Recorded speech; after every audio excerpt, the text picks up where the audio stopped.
Hello, and welcome to the Church Revitalization Podcast, brought to you by the Malphurs Group team, where each week we tackle important, actionable topics to help churches thrive. And now, here's your hosts, Scott Ball and A.J. Mathieu. Welcome to episode 27 of the Church Revitalization Podcast. On this week's episode, A.J. and I share 5 risks your church should take. Nothing in life is a sure deal, but all the upside for your church is with change and risk. If your church is not experiencing the growth you expect and hope for, then there is no benefit to maintaining the status quo. But not every risk is a good risk. In this episode, we share 5 risks that are likely to pay dividends in kingdom growth for you and your church. To read today's show notes, visit malphursgroup.com/27, malphursgroup.com/27. Now, let's dive in. All right, welcome to episode 27 of the Church Revitalization Podcast. Thanks for coming back with us. And this week, Scott and I are talking about 5 risks your church should take. So risk-taking in the church, those are not often synonymous things, the church and risk-taking. But of course, there's always leaders that are exception to the rule, Scott, and they are more risk-takers. A lot of times we see that. I don't know. Should we say that a lot of churches that we see maybe that do have big payoffs in regard to successful ministries, they did have some risks early on. Is that fair, you think? Yeah. In fact, I was just meeting with an organization last night and doing some strategic planning work with them. And at any rate, we were talking about how all of the upside for this particular organization is on the side of risk. There is no upside with the status quo, right? Things will, at best, stay the same. And if you're not content with how things are right now, they'll never be better than they are right now if you make no changes, right? The only upside is on the side of risk. And we often don't make that assessment. We go, gosh, you know what? I'm not sure. But we don't really count the costs and realize that all of the upside is on the side of risk. There is no upside in keeping things the same way. Well, I think most of the things that we see in God's word had an element of risk to them. I mean, the Bible is really full of risk takers. Now, not risk takers out on their own, but risk takers in following God. Absolutely. And so, I don't know. I'm not, no stories are popping into my head. It's like the best thing was to not do anything at all, unless that's what God said. But I can't think of a of a single story to that effect either. I mean, you think of Abraham, right? Go to the country that I will show you. Which country now? I'll let you know. Right? Just take that first step. That was the beginning of just saying yes to the risk. Hey, kill your son. Yeah. Right? Hey, build this ark. Hey, do this thing. Take Canaan. Flee Egypt.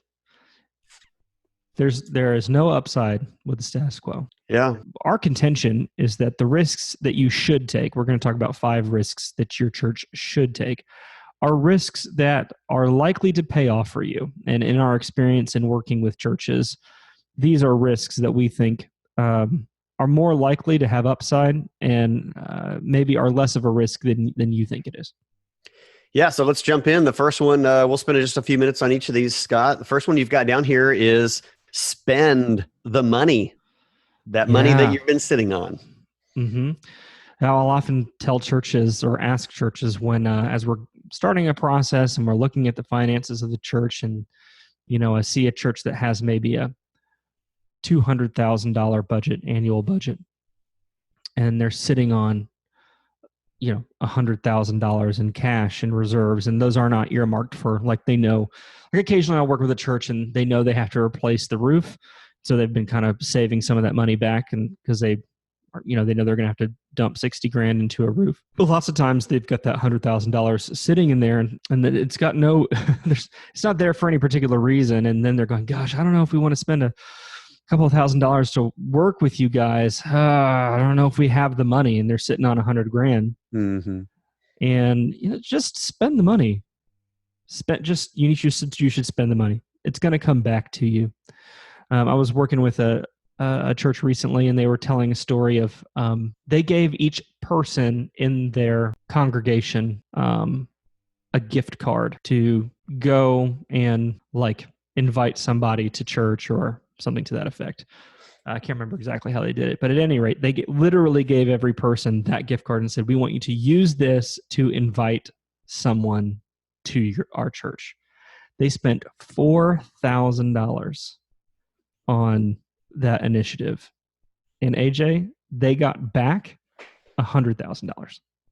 Wow, $100,000. Just they actually had like growth that resulted in generosity. Correct.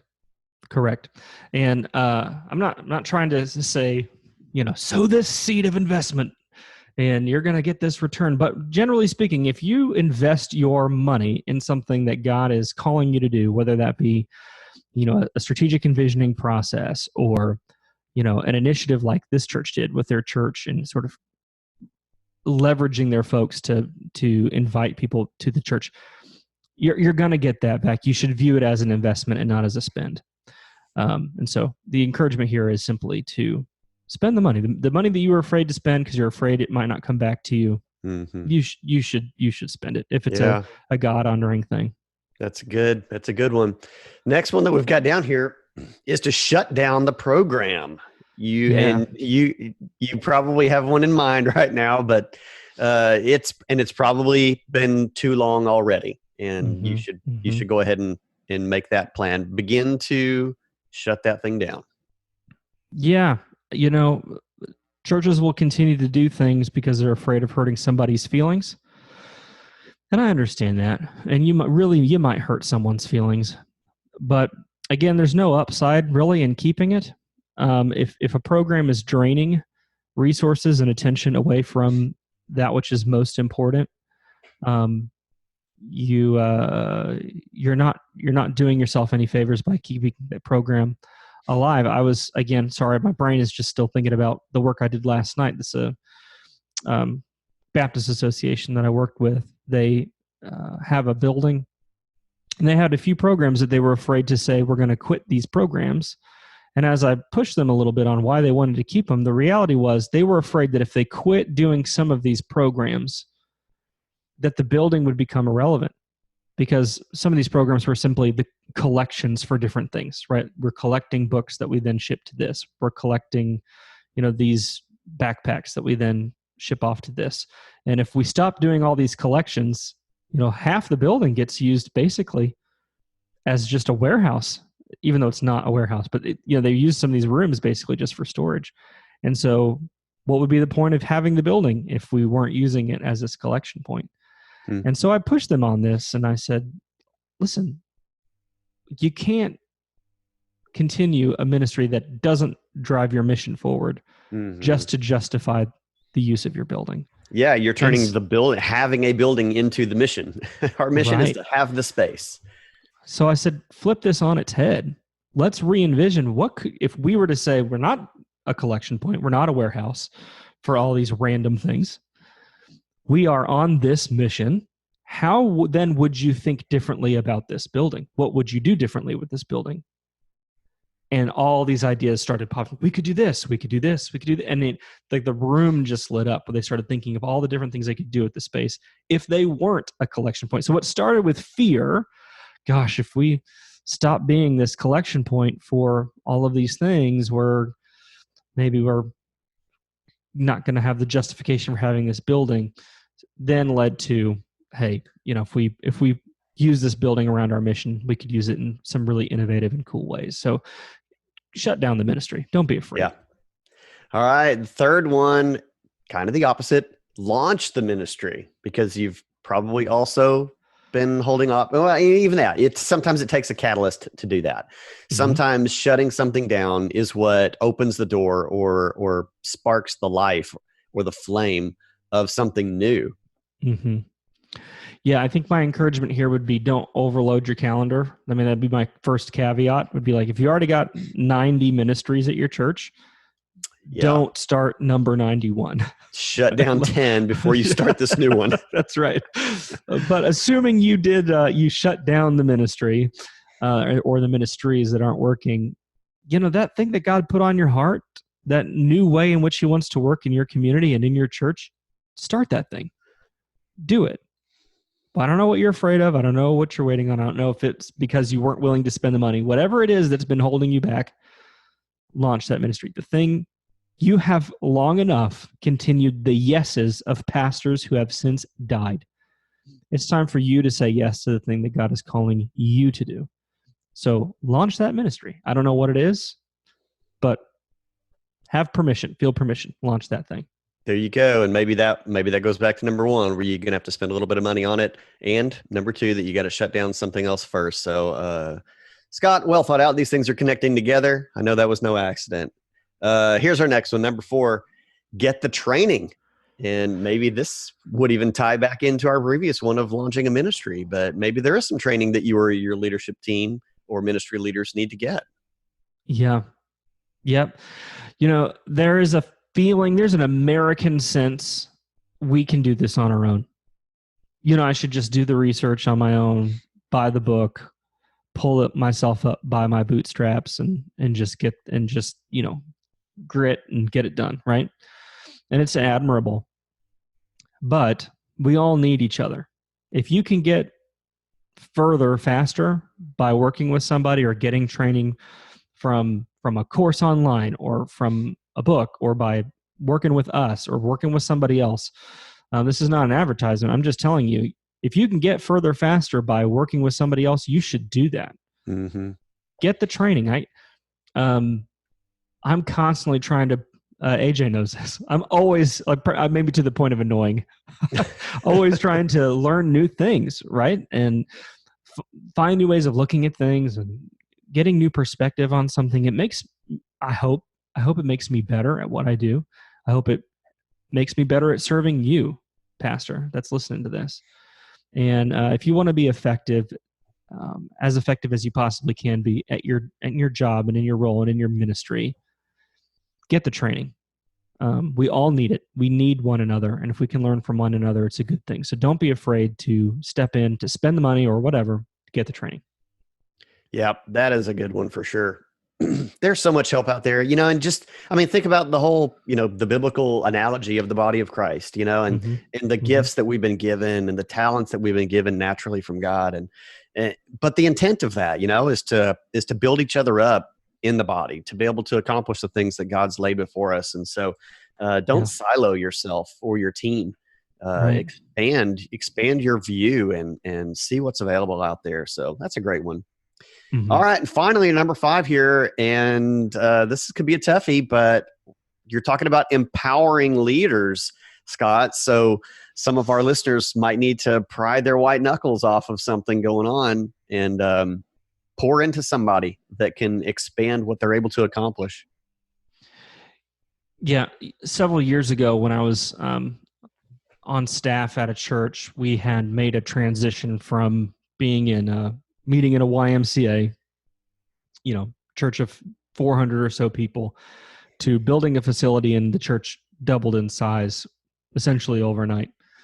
And one of the areas that I oversaw lots of areas, but one of the areas that fell under my purview was tech on Sunday.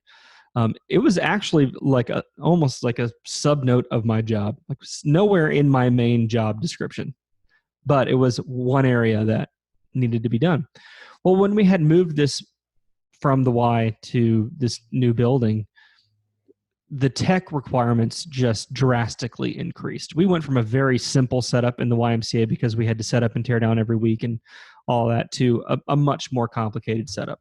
We used to have just a simple light board, for example, the lights are on or the lights are off, right? And then we went from that to, it was controlled by a computer, and we didn't have movers or anything, but we still had more settings. There were more buttons to press. And, we went from one computer that you just click next on for Pro Presenter to a multi-screen setup where we had multiple computers, and then we had to have someone running confidence monitors separate from, the the middle screen, from the side screen. There was a lot going on in that tech booth that was different. The soundboard was different. It was more complicated. It had more bells and whistles on it. So I was very concerned. There's a point to this story, AJ. Don't worry. I was very concerned that the tech had to be perfect, had to be right. And for the most part, I was one of the only people who knew how it worked. And so there was immense setup every week from week to week. Like I would spend literally hours. I called it my little hidey hole. I was just in this back corner where the sound booth was, in the dark, putting stuff in Pro Presenter. And here I am. I'm the number 2 person at this church, and I'm spending all this time because I was obsessed with making sure it was perfect. And it was not long before I realized this is not the best investment of my time, right? Yeah. But I was so afraid of letting that thing go because I was afraid it wouldn't be done right. Eventually, I trained a person in like an hour and a half in how to do the things that I was doing. And she did fantastic. And she did it every week. And she was really great at it. And it was completely unfounded. And it freed up literally hours of my week every week to not be sitting back there in that hidey hole working on Pro Presenter, right? Yeah. The point of this story is, I don't know what your obsession is, if it's getting the slides right or whatever, but all of us have a thing that we just don't want it to fail. For me, it was tech. I just didn't want it to be, because that would be embarrassing to me. If we're up there and we're supposed to be praising Jesus and everything is wrong on the screens and everyone's distracted, to me, that was like my personal nightmare. And so I was afraid to let that thing go because I was afraid it wouldn't be done right. And at some point, you have to take the risk of empowering the leader. Mm-hmm. Find that person that you feel like you can trust, that you can train. And yeah, they might mess it up the first couple of times. They might not. In my case, that never happened. She did great from the beginning. But they might make mistakes, but they'll learn. What the biggest risk you're taking is that they'll do it different from you. Right? Yeah, right. And they're getting the job done, but they're doing it in a different way, and that can feel bad.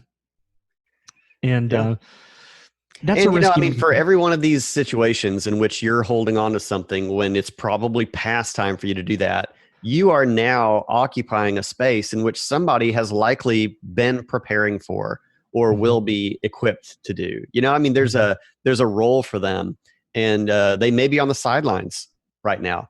And so you opening up a space for somebody else to serve, that might be the beginning of a ministry for them.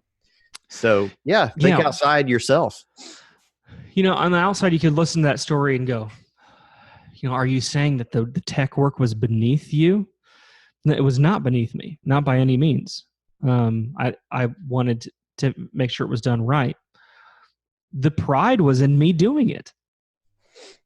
The pride, the humility is not in me being willing to do it. It was actually pride. It was pride that was not wanting me to let go of it and give it to somebody else, because it's an assumption that only I can do it. Only I can do it right. You have this story in the New Testament of the apostles letting go of managing the daily distribution of food. And we read that story, and they say, well, they have this whole commentary.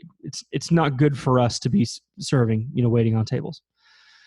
And you could read that and go, wow, how kind of pompous. But I don't think that was it at all. I think it was humility to realize we're not the people who should be doing this. We're not the best suited for this. There are people who are better suited for this work. Well, as you said in your case, that was not in your job description. And the apostles then in that chapter restated what their job description was, and that they should be focusing their time on, ministry of the word.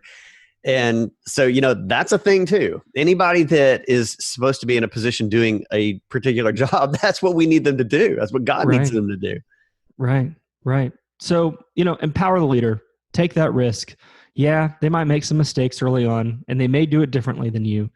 But ultimately, if you can spend more of your time doing the thing that you should be doing, and give someone an opportunity to serve in a way that lets them use their gifts, it's a win all around for everybody. So, hey, let's recap these risks, AJ. Yep. So number one was to spend the money. Don't be so tight-fisted. Nope. Let it go. Number two, shut down maybe this program or ministry or event or whatever it might be. That thing that it's more of a drain than it is a benefit. So take the risk and shut it down. Once again, let it go. Number three was to take the risk of launching something new. Something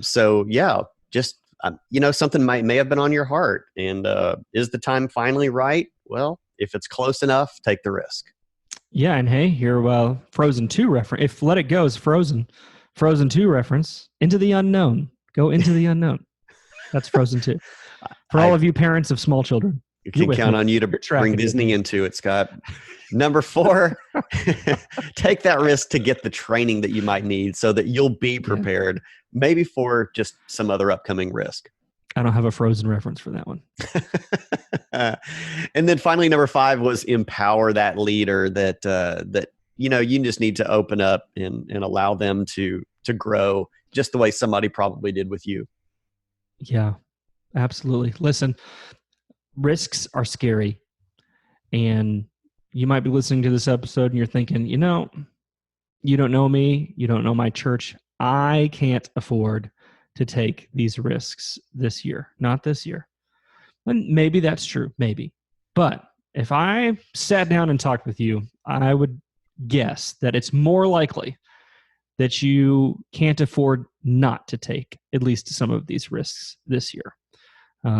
It's far riskier to stick around with the status quo than to step into some of these things that you're afraid to do. Thank you, Scott. This is a great topic. Thank you, everybody, for joining us this week on the Church Revitalization Podcast, episode 27. You can read Scott's article and our show notes at malfersgroup.com/27, just the number 27. And we will be back with you again next week for episode 28. Looking forward to having you with us. Thank you for your ministry. God bless you.